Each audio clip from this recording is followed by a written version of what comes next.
the Odyssey. Book 10, Bewitching the Queen of Aya. So this is basically what happens. They get to the island of the Windkeepers. A guy named Aeolus, the island of Aeolus, and much more things happen. He gives him a bag of wind, and then after 10 days they're inside Ithacon, they're like, hey, since we're back in Ithacon, what do you think is in that bag? Maybe it's golden treasure. Why did he share it with us? Maybe he did it in secret. Oh, so greedy, Odysseus. And they're like, hey, let's steal it. Let's rob it. Like, yay. They open the bag, and all of the wind comes out, and hurricane comes out. Odysseus, like, opens his eyes, like, you idiots. And then, like, they swim all the way, and then the wind carries them all the way back to Aeolus, who's like, no, man. Hey, do you have any of those more bags of wind? And, like, Aeolus is like, no, man, you must be super cursed to have that sort of bad luck. Get off my island. And that's basically how Odysseus and his crew gets off the island. Why? Why do they have this bad luck? And why is this crew so much idiots?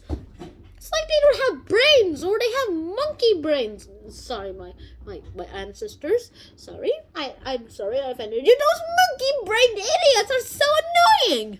But then they end up at Circe's place, the island of Circe, and Odysseus sends some of his crew to explore the island. And this is what happens. Circe drugs them, and they turn into pigs. OMG! And one of them, like, and runs back home.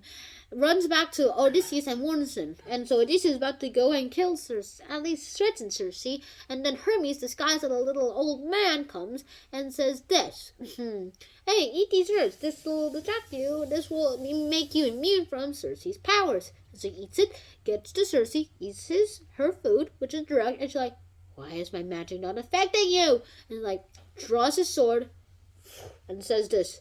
Make an oath that you will not harm us anymore, and that you will turn my men back into men. Turn these pigs, who are my crew, back to men. Oh. And that's exactly what happened. Oh, Kizuk. Happened. Sounds like that. And that's exactly what happened. I can't believe I'm repeating this. I hate these fireworks. You fireworks. Okay. Anyways, from then on, Odysseus and his idiot crew living at Circe's place for a year. Finally, Odysseus is convinced by his idiot crew. Finally, they've done something worthwhile to get back home. And I like to think of the conversation between Circe and Odysseus like this. Well, you can leave the island, fine by me, but you have to talk to this prophet guy named Tiresias. I mean, he's the guy who knows how to get you home. Odysseus says, oh yeah? Well, where is he? And Circe is like, he's dead. Odysseus, what? And so they have, and this is exactly what happened. And then he later finds out that the youngest, at least the youngest of what is left of his idiot crew, and this guy's such an idiot, guy named Elpenor, got drunk last night and went to the roof and slept there. Somehow he slept on the roof. I'm not even sure why he slept on the roof. And then got woken up by the screams and shouts of the other men who now aren't drunk, and falls off the roof.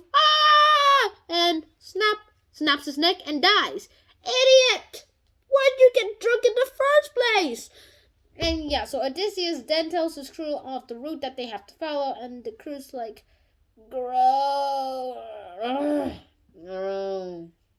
yeah. I mean, why do you want to go to Hades' world? It's like the super cursed place. But then again, they have a lot of minerals, so I don't know. I don't even know what they're complaining about. That is the end. Hope you guys enjoyed the episode, and I'll see you guys in book 11. See you soon. Peace.